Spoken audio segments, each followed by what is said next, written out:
Influenza virus. It's funny that every year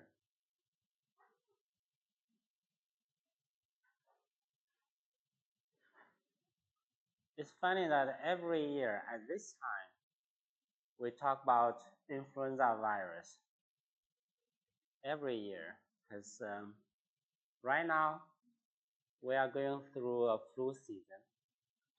So every year the flu season starts. Do anyone know when the flu season starts?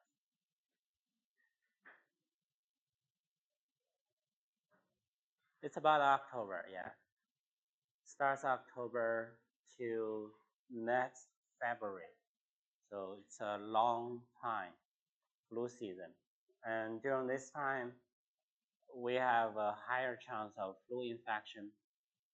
So today, we'll talk about the basic knowledge on flu virus. And also we'll talk about how to treat flu infection, how to prevent flu infection, and I'll introduce a little bit on how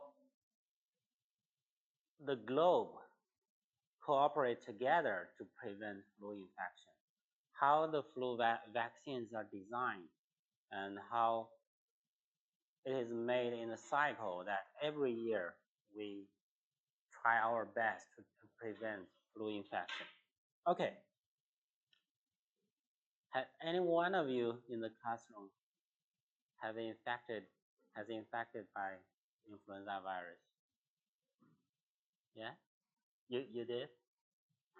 This year or previously? Previously. In my lab, there is a girl who is recovering right now. I met her yesterday and seemed that she suffered a lot. Okay, she said she had high fever and headache. And let's talk about flu in detail. Influenza viruses. Right now, there are 3 types of influenza viruses which can infect humans. Name type A, B, and C. In Chinese, we call it 甲乙丙. You know that character? A, B, C. You learn Chinese, 甲乙丙. Yeah? So that's like a number 1, number 2, number 3. Yeah. So the common symptoms of flu infection including febrile, high fever, and usually it begins with respiratory disease, but it might cause systemic symptoms all over the body, systemic symptoms, and it can cause some complication or other type of problem.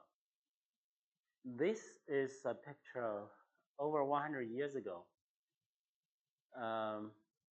It happened in 1918 when there was a flu pandemic, and the kids had a song including influenza. I had a little bird. Its name was Enza. I opened the window and influenza. So help you to remember the name. Okay. Structure and composition. Let's know about the viral particle. Influenza virus is an envelope virus. So it's covered with the membrane envelope here. That's the membrane envelope. If a virus is covered by the envelope, we know that envelope is kind of flexible. It's due to its fluidity. So virus with envelope would look roughly like spherical structure, okay, like this. It's like a sphere, but it's not a perfect sphere. And the diameter of influenza virus is around 100 nanometer. And the most interesting characteristic of the virus is its genome here. And you can see that there are 8 segments, 8 fragments of its whole genome. So the genome is segmented, okay? For type A and type B, they contain single-stranded negative sense RNA genome, and there are 8 segments for type A and type B.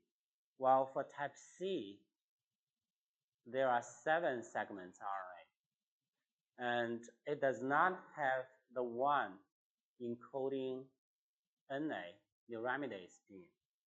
So each segment encodes one specific protein, while for type C, it does not have the one encoding NA. And this is the art picture of the influenza structure. And the genome is at the core site, okay? And it's covered with this envelope. And you want to notice that on the surface of the envelope, okay, there are a lot of protein molecules. Those proteins, we call them spike proteins, and they like spike from the surface, spike proteins. We want to understand and know about 2 major types of the spike protein. One is HA, okay, hemagglutinin. The other one is NA, neuraminidase. We'll talk about in detail about these 2 proteins and the function of these 2 proteins. Okay, and because of the specific structure of the genome, the segmented structure, there is a special phenomenon for influenza virus. That's a genetic reassortment. Genetic reassortment. Want to understand this name? Re means, in the name, what's the meaning of re? Again, assortment means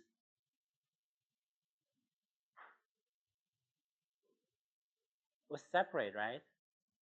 Separate and group, right? Reassortment. Reassortment, what happened in influenza virus? This is a host cell. If 2 different type of virus, but both of them are influenza virus, virus A and virus B, co-infect this host cell at the same time. They are different virus.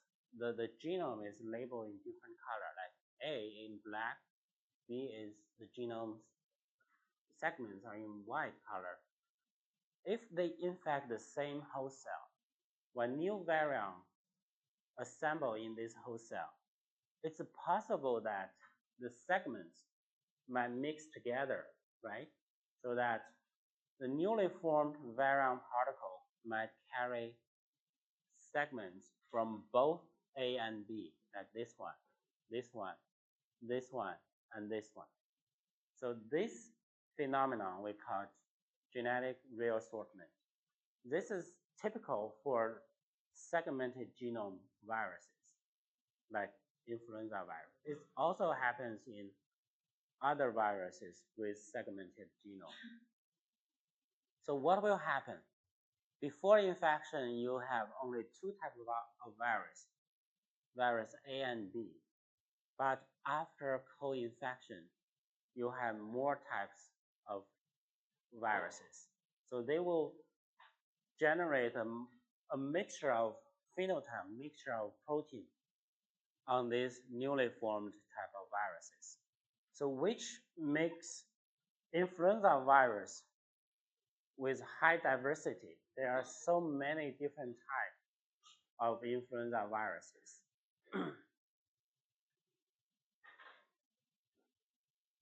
Okay, so this is the genetic reassortment.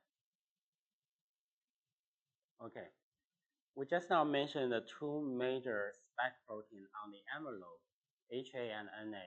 So this is influenza virus structure. On the envelope surface, 2 major spike proteins is HA and NA, but it also has other spike proteins such as M1 and M2, which are also spike protein.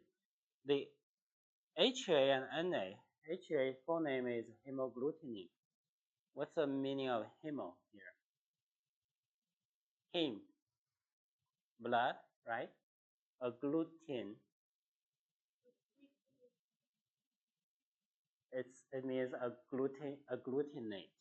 So hemagglutinin means that this HA protein is able to bind, okay, red blood cell.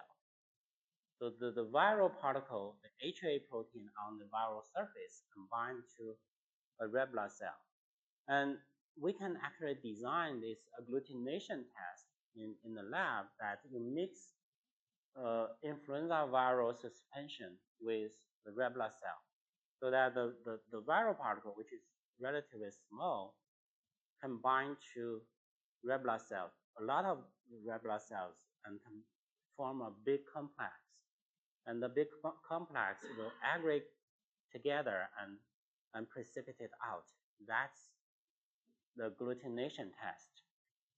So we can use virus to run a agglutination test. Let's see, HA. Another function of HA is that HA is a ligand which can bind to the host cell receptor to initiate the attachment. So without HA, the virus cannot infect the host cell. So that's a ligand to bind to the susceptible cell receptor.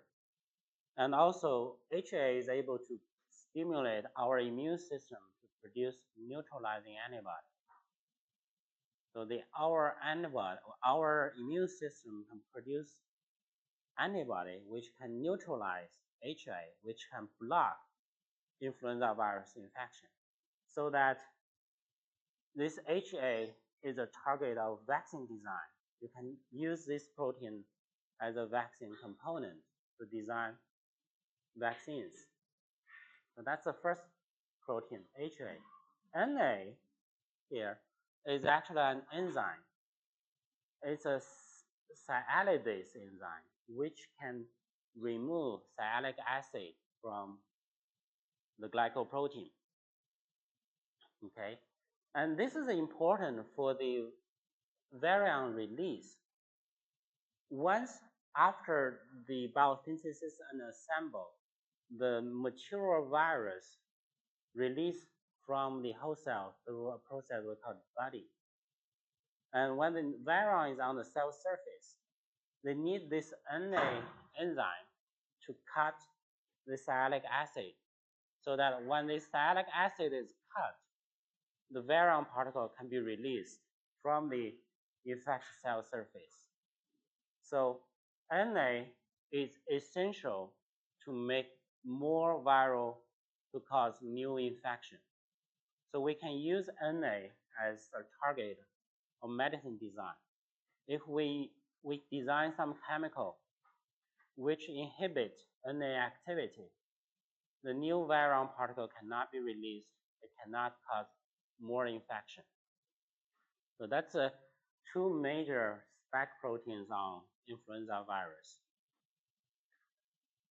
Okay, a little bit about the influenza pathogenesis.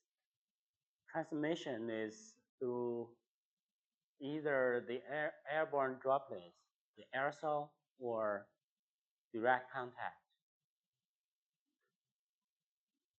If like the surface is contaminated by influenza virus and you touch it and your hand got contaminated, then you touch your nose or mouth, it's possible that you will have a higher chance of infection.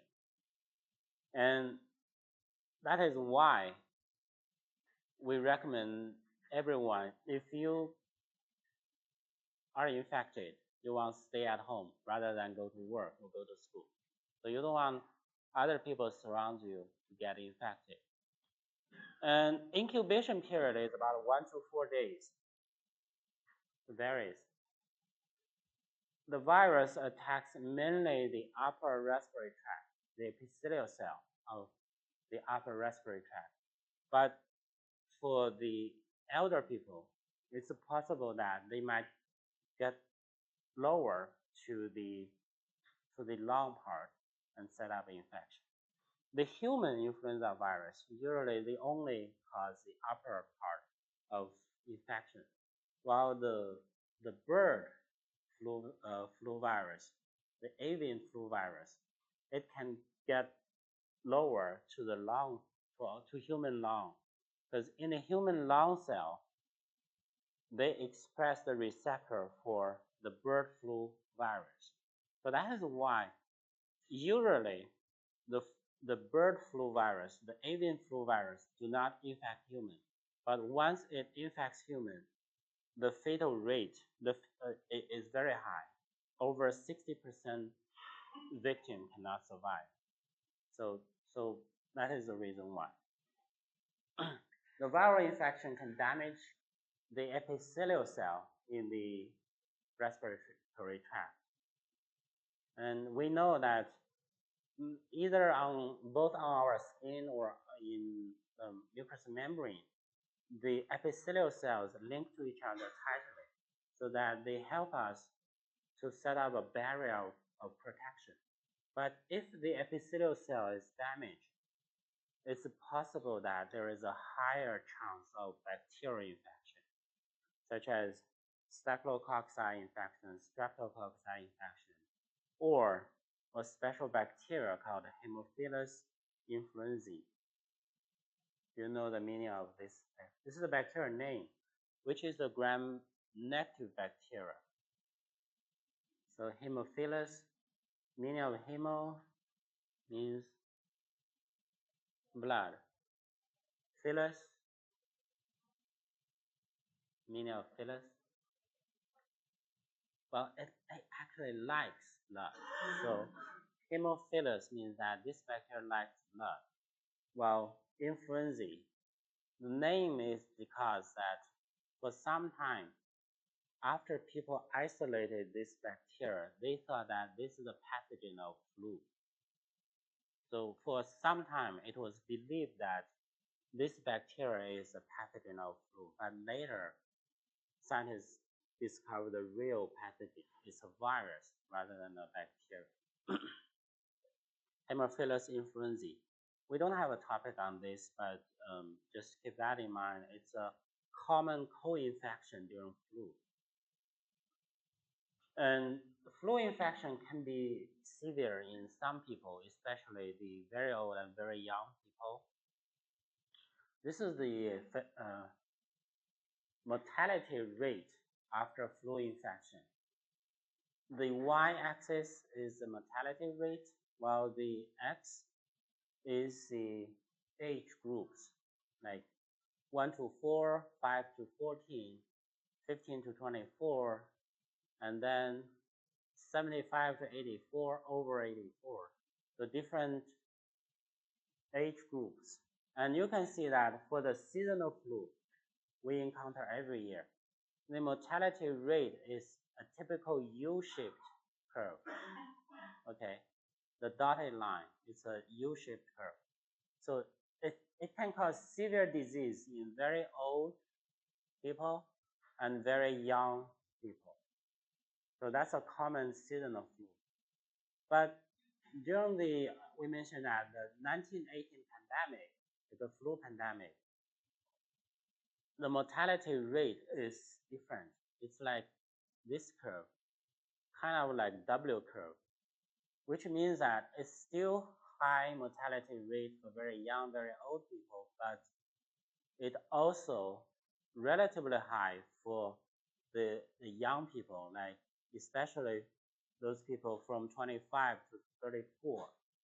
So that is why the 1918 flu pandemic causes a lot of impact on human society, because a lot of young people cannot survive after infection.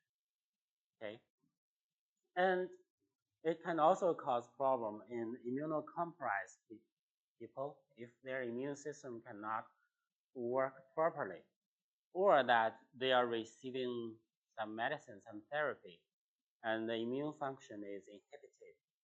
Like some people receiving organ transplant, they need to take medicine to inhibit their immune system. And also, the people with heart or lung disease, flu infection can be a problem. Okay, symptoms of flu infection.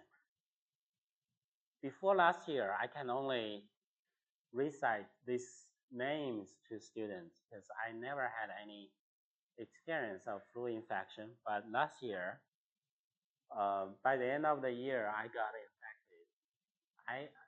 I didn't have a test, but the symptoms look very much like flu infection, like high fever. This high fever is different from the common cold. It can be very high. It's like over 40 degrees, 40, 40 degrees. That's severe than the common cold. And headache, okay. I never felt that type of headache before, because especially when you cough at the same time. And myalgia, what do you know the meaning of myalgia? The muscle pain, yeah. So it's a systemic symptoms rather than the respiratory tract symptom. And rhinitis, the inflammation in nose. And some people might also suffer from ocular symptoms, like eye problem. And except for that, there are also others like joint pain, chills, fatigue and tiredness, diarrhea, which is not still also common, sore throat, and yeah, a lot of different symptoms. And these symptoms might last longer than a common cold. And a person with infection can be contagious. So if you are infected, better stay at home rather than go to school or go to work. Complications of flu infection, including the lung problem like pneumonia. Some viruses can go deeper into the lung part and causing pneumonia. And it may be fatal, particularly in the elder persons with underlying chronic disease. So that is why we learn the typical U curve. And the common secondary bacterial infection we mentioned just now. The bacteria include Staphylococcus bacteria, Streptococcus, and also Haemophilus influenzae. Okay, the common complications. So you want to be cautious that if you or your family, especially the elder people in your family, got flu infection, you want to keep an eye on them all the time, or you want to send them to hospital for help as soon as possible. Because if it's just flu infection, probably they can recover. But if there is complication like bacterial infection, they need to use antibiotic to recover.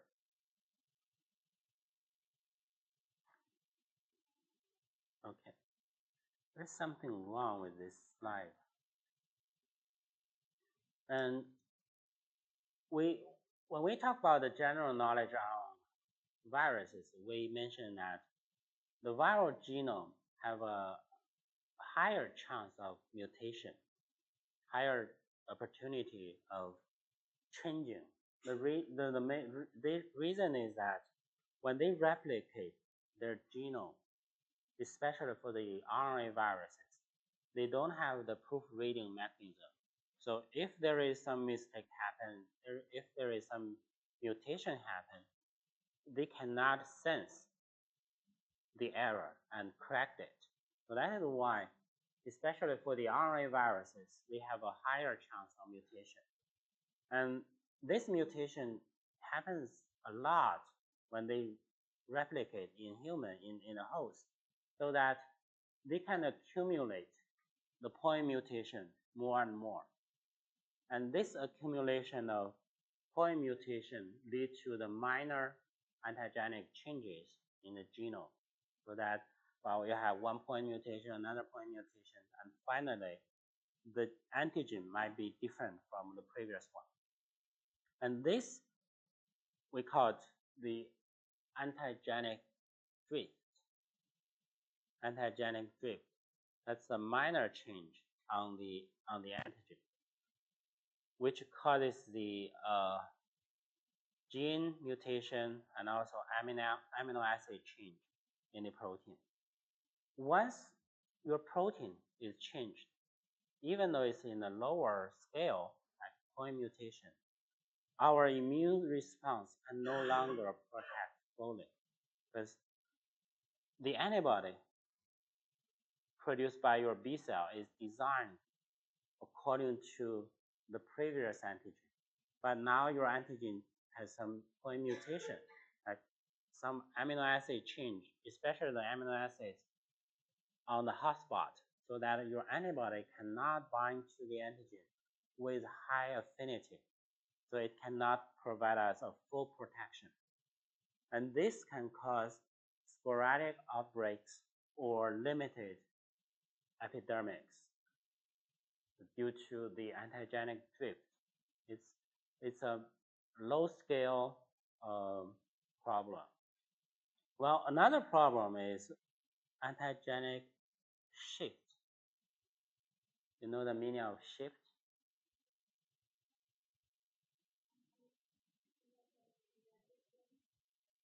Shift means something changed from one type to another type, right? But totally different, so we call it shift. Like when you use your phone, yeah, the guy using the phone, or your computer on the keyboard, we have the shift key, right?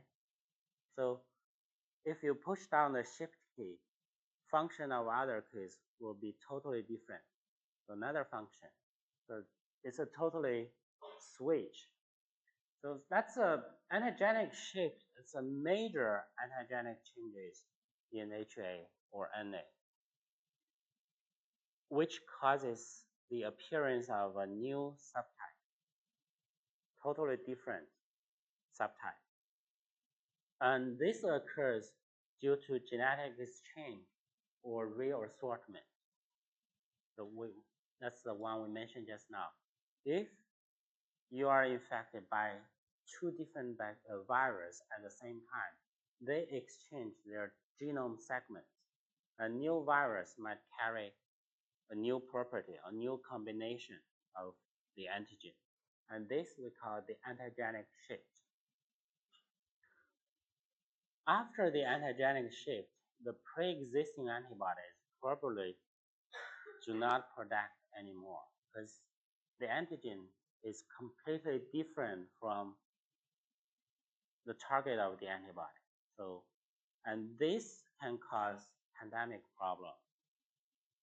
Because of the rise of new type of virus, the pre-existing antibody cannot work, so that the virus can spread in large scale, and it can cause pandemic problem.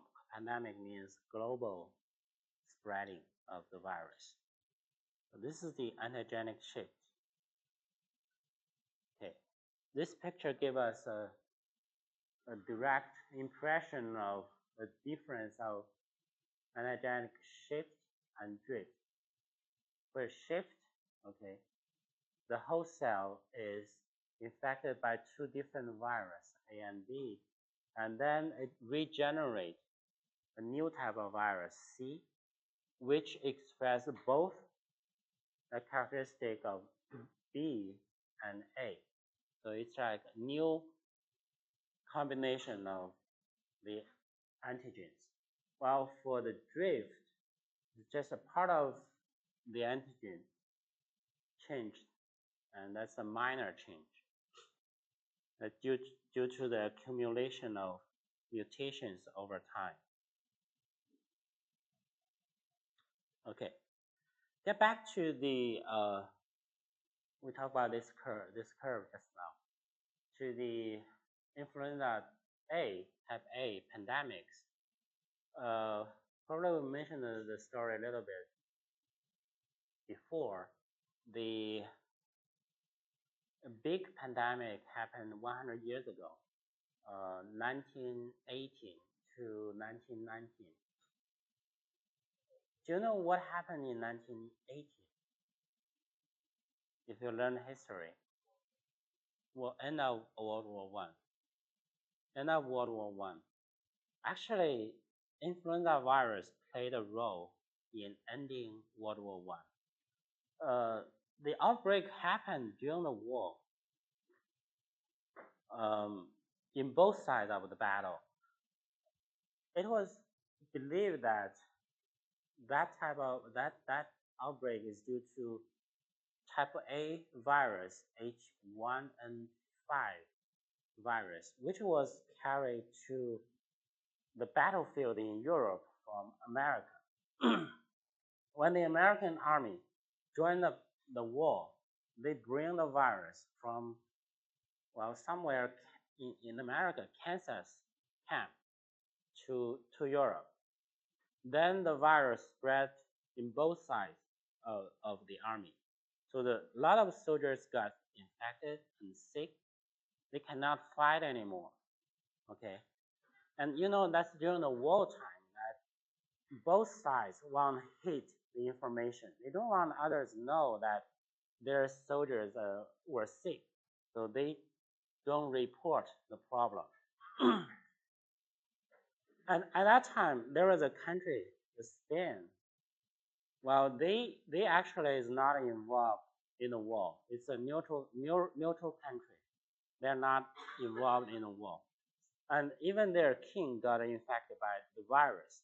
So they report the disease. So that is why they call it the Spanish flu. So it's like, well, right now we think that it's kind of a discrimination. Right now we don't use this method to name any emerging disease or emerging pathogen, like the COVID-19. We call it either the COVID-19 virus or we call it the coronavirus, uh, uh, the SARS coronavirus type 2, right? So that's the scientific way to name a new virus, new pathogen. And not like Trump, that he named it the China virus, like that. So we don't like to call it like that. No matter where the virus is discovered, you don't want to name it with a place name or country name. So that is the common method we use. And this pandemic ends up the helped and to end the World War One. Because a lot of soldiers got infected on both sides. They don't want to fight anymore, so they need to sit down and negotiate to end the war. But the pandemic didn't end after that. It lasts another year or two. And it was estimated that all over the world, about at least 20 million people died due to influenza virus infection. And some people believe that over 50 million people or 100 million people died due to the flu infection. We don't have the actual number because 100 years ago, in every country, there was no complete real public health data collection, so we can only estimate the number. I used to read some old newspaper in China. In that newspaper, it was reported that here in China, in Henan province, in small villages, over 10% of the whole population died due to flu infection. 1 out of 10. So that's a lot. So by the end of this pandemic, only several isolated islands very, very far away in Pacific Ocean were not influenced by this virus infection, but all the other places were influenced. Do you know the total death of World War I, the soldiers? That number can be checked. It's about according to each country, every country's data, the total death of World War I is about 13 million. 13 million. It's a lot, right? But no more than the flu pandemic. Yeah, 13 million soldiers died due to the war. Okay. Okay. We talk about the reassortment. How can the reassortment happen a lot, and sometimes we have a new virus carrying both the human virus characteristic and the bird, the avian virus characteristic.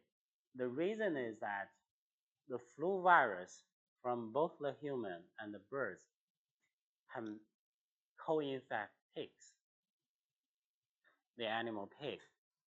Like the bird influenza virus and human influenza virus infect the same pig, the same host cell in the pig.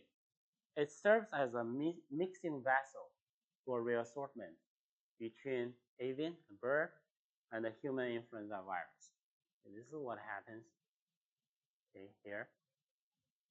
The human virus and the avian virus enter the same animal, same pig, and new type of virus can be generated and get back into the human society.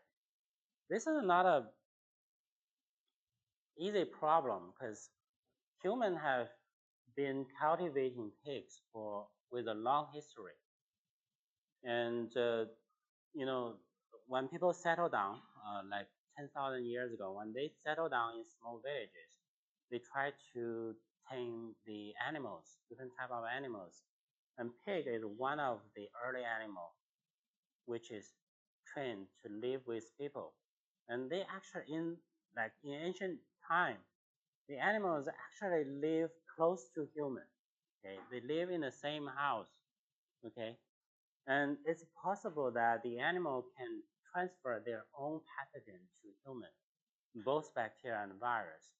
And as a mixing vessel, they can generate new type of virus, which can influence the human population. This happens after the agricultural revolution, when there are a lot of people living together with animals. And it's still happening all the time. And human society, human population is expanding. And we are taking more and more space in the world. And we are disrupting the forest. We are killing more and more animals. We'll get in touch with new environments. And we'll get contact with new animals. So it's possible that for the human population, human society, will encounter emerging pathogens in future, like the coronavirus, which is originally from bats, but they can transfer to spill over to human society. Okay, so let's see, generation of new type of viruses. Here we talk about the treatment of influenza virus infection. There are actually several medicines available which can, well, inhibit the replication of influenza viruses. Previously, we used the M2 ion channel inhibitor.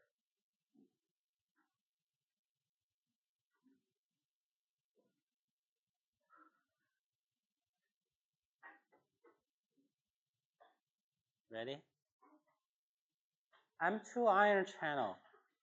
We mentioned a little bit about M2 protein is also the envelope protein. It's an ion channel. Okay, this is the virus. Okay, and the M2 ion channel is to transport hydrogen ion into the viral particle. And once the inside of the viral particle is acidified, it helps the encoding. so that the genome can be released. So if you have some inhibitor to inhibit the M2 ion channel, the internal part of the viral particle cannot be acidified so that you can block the encoding step. So there are several medicines made, like this one, to inhibit the M2 ion channel, to inhibit flu virus. But I want to tell you the truth is that right now, most of the flu viruses are resistant to the M2 ion inhibitor. So even though it's still available on the market and in the pharmacy store, but they don't work anymore. So this M2 ion channel inhibitor cannot inhibit flu viruses anymore. And yeah, in China, it's not well regulated that even for in some common medicine for common cold treatment, they would incorporate some M2 ion channel inhibitor. And it's not logic actually. And just mix it together. Okay, but there are some medicines still available and which are effective. The one we mentioned last time is the oseltamivir, and another one is called zanamivir. Both of them are the NA inhibitor. We mentioned that the NA, the neuraminidase, is required to cut the sialic acid so that after budding, this viral particle can be released. And that requires on the NA activity. If you use inhibitor to inhibit NA activity, you can inhibit release of the viral particle. And that can prevent further infection in the body. So that's one type of medicine which is available. And there are also virus polymerase complex inhibitor. Okay, and here in China, I think this one is available in the pharmacy store. But when you use this inhibitor, it's important that you use it within 48 hours of disease. Like if you have a test or that you have symptom, after that you want to take the medicine within 48 hours. The earlier the better. You inhibit the release of the flu virus. If it's too late after infection, your cell has already supplied the replication of the virus, and the virus particle has been released. Then you take the NA inhibitor, it does not work anymore. Okay? So that's the logic behind it.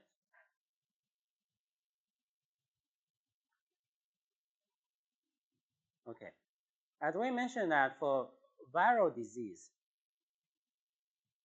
it's better that we can prevent the disease rather than we treat it after infection.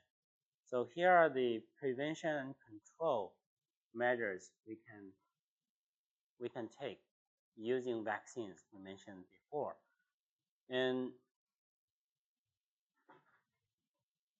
But we have problem with this vaccine design.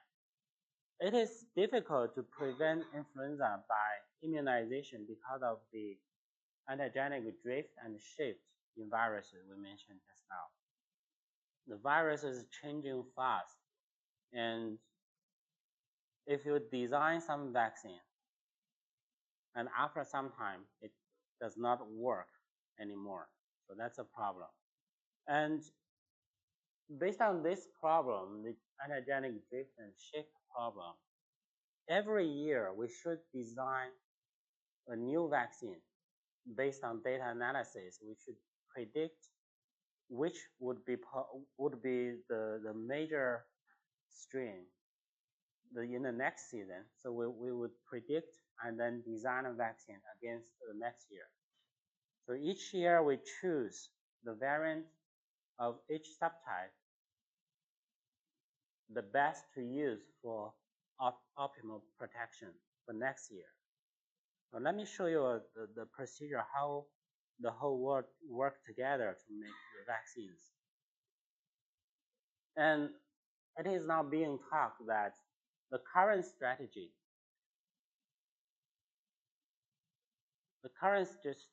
we design a vaccine each year is not highly effective.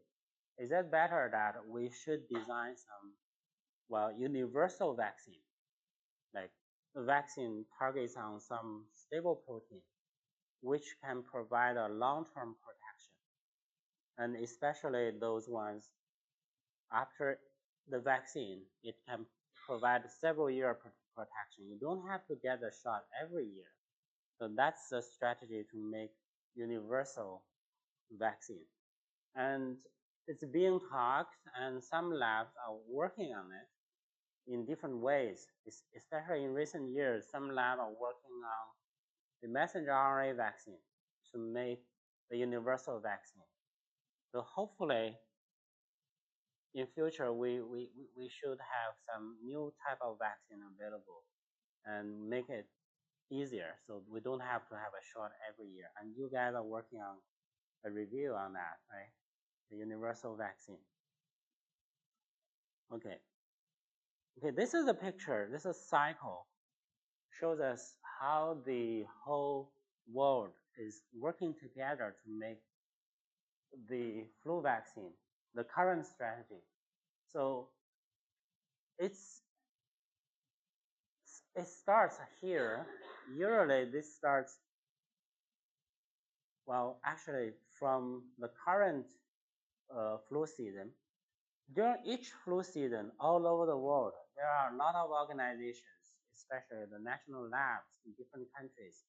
They work together to collect the strains of the virus and then analyze the information and submit the information to the World Health Organization, WHO. Then experts of WHO would analyze the data and predict which subtype might be the popular one next season. So they would recommend several strains of each subtype, then to make a combination for vaccine next year. Then they pick the strain to do some animal experiment, like to set up infection in this ferret, this little animal. And they use this animal model because their immune response is similar to human. So for some animal experiment, then using data from the ferret test, the WHO chooses up 4 strains of flu, which warrants a new vaccine for the next season. Then they do another turn of animal experiment in sheep. Okay. Then after that, they would recommend this list to different countries, and each country would have this standard strain, and they would grow the standard strain. Then after that, they provide the viral strain to the factory, the company, so that in each company, after they get the virus strain, they would inoculate in the chicken egg, the chicken embryo, to cultivate viruses for large numbers. So each year, all over the world, we use millions of eggs to make flu vaccine. Usually, okay, one egg can make the material for one shot, one vaccine. After that, the company would collect the fluid from the chicken embryo and then isolate the viral particle. Then they lyse the viral particle with chemical. So that's the material to make the vaccine. Usually, the viruses have been cultivated by the end of June, the summertime. Then after that, they pack to make the vaccine. The vaccine should be available by September or October, but before the next turn or next flu season. So if you go to the hospital, the new vaccine will be available by the end of September or early October. Then it starts another flu season. It's better that you have a shot before you get infected. You don't know what would really happen to you in the coming 4 or 5 months. And it's hard to say. And yeah, you guys are young, you can recover for sure. But the infection still can cause a lot of trouble. It takes maybe 2 or 3 weeks, and you would have fever, headache, and it does not feel comfortable. So this is how the world together they work together to make the flu vaccine. Flu vaccine is not a problem for any specific person or any specific country. Everyone should work together to prevent it. Like in this classroom, if most of you guys got the vaccine, we can set up the herd immunity in the classroom so that everyone can get protected. But now the real world is that most of you guys don't receive the vaccine, so I received the vaccine to get myself protected. So yeah, let's see, making the flu vaccines. Okay, so that's all for this topic on influenza virus. I have already designed the questions for your final exam. And for the single choice question, I used a lot of the questions from your homework, the quiz. So if you take it carefully, answer the questions carefully, you are almost prepared, okay? And to make it easier, I only pick those easy questions from the quiz, all right?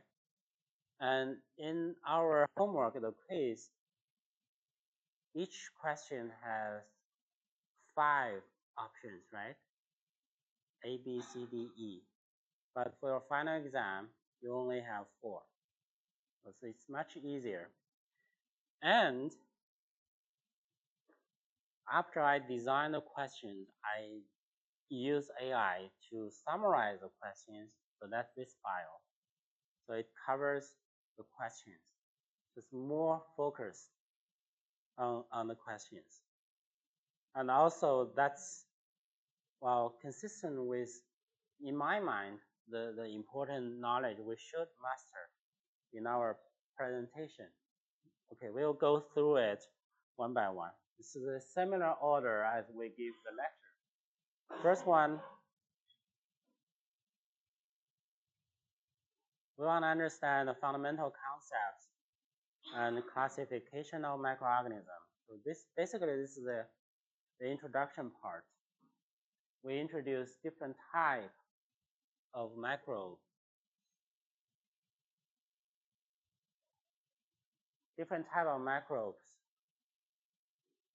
eukaryotic, fungi, we didn't mention that in our lecture, and we'll focus on bacteria and virus. And we also introduced a little bit on prion, the infectious protein molecule. And okay, we want to pay more attention to prokaryotes, not the bacteria.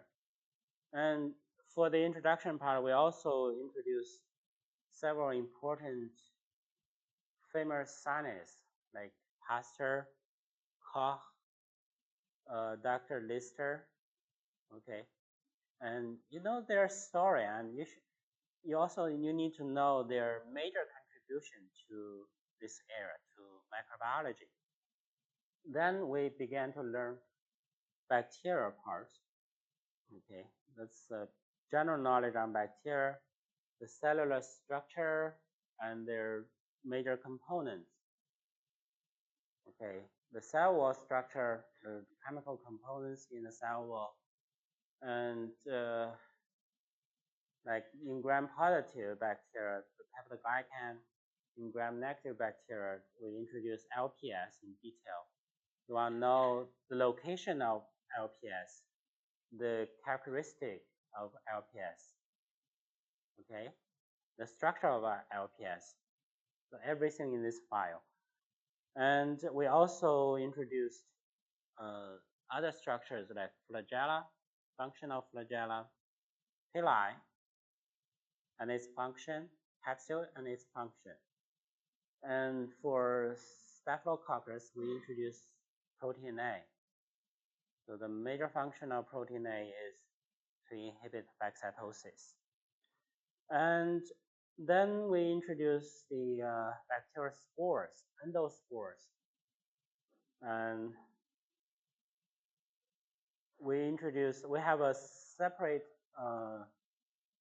topic on Clostridia. Okay, spore-forming Clostridia. Then we introduce, well, it's a mixture of different lecture, okay. And we also introduce the bacterial physiology, like bacterial growth, their nutrients, and environmental factors required for their growth. Okay, and environmental factors including we talk about temperature, pH, and other factors like osmosis. And we also mentioned the semi-solid media. Remember that? Yeah, which is used to test the bacterial motility. So if you come to my classroom every time and pay attention to the lecture, it's very, very easy. But if you never come to the classroom, you just follow this word. It's a lot of information and you get yourself confused. That's bacterial physiology. Then we talk about the techniques for sterilization and disinfection. And we talk about like physical methods, chemical methods, and we introduce UV light to kill bacteria. You want to understand the mechanism of UV light, how it can kill bacteria. And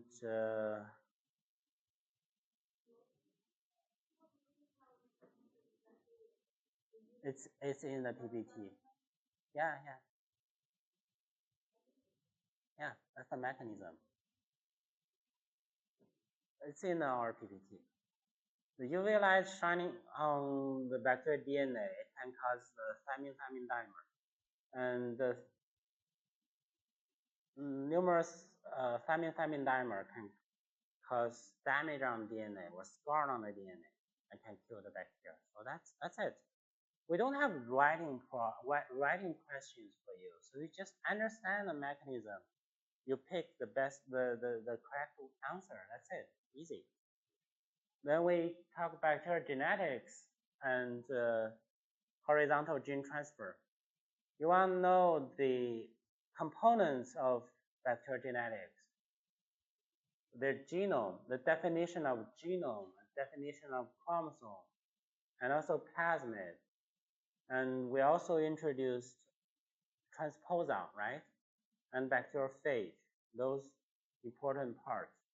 And we also introduced several important methods for several important way for horizontal gene transfer, like transformation, conjugation, transduction. For transduction, there are two types: generalized transduction, specialized transduction. So you understand why some transduction is specialized, and you want to understand the mechanism. So if you attended the lecture, it's much easier. And okay, and we should understand that the conjugation is mediated by the sex villi, okay, which is encoded in the F vector, the plasmid. And conjugation, well, the transduction is mediated by bacteriophage, right? The virus. Then we talk about the bacterial infection and immune response. We should know the meaning of normal microbiota and opportunistic infection. For bacterial infection, we should understand their pathogenesis, virulence factors, okay? And those material, you should relate it to the bacterial cell structure, okay? And their toxins. What's the difference between endotoxin and exotoxin? Okay. You can make toxoid from exotoxin, but not endotoxin. Why? You should understand this. So basically, it's not for you to remember a lot of things. It's for you to understand this material. Once you understand it, that's it. You don't have to recite exactly what I said in the classroom. Because when I prepare your class, I don't recite what I remember. I just explain to you what I know. You understand that? Okay, so that's bacterial pathogenesis. We also talk about the diagnosis of bacterial infection, like staining, different type of staining methods. It's important because you have 2 labs on staining. So you want to understand the experiment you did in the lab. And also serological tests. We mentioned several tests during our lecture. You want to understand how they work, like the widow test, ELISA, and the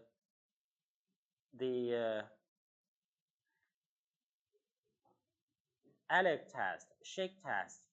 So all this information are in our presentation file.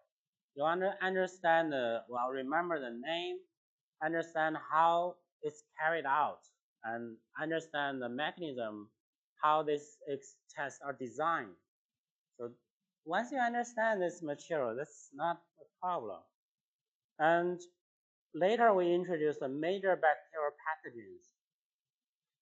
So that's a specific pathogen we introduce one by one. Coccus, we learned Staphylococcus, Streptococcus, and also gram-positive, gram-negative coccus. Then we learned Enterobacteriaceae, like E. coli, Shigella, Salmonella. And we also introduced the anaerobic bacteria, okay, the tetany and the botulinum and their toxins.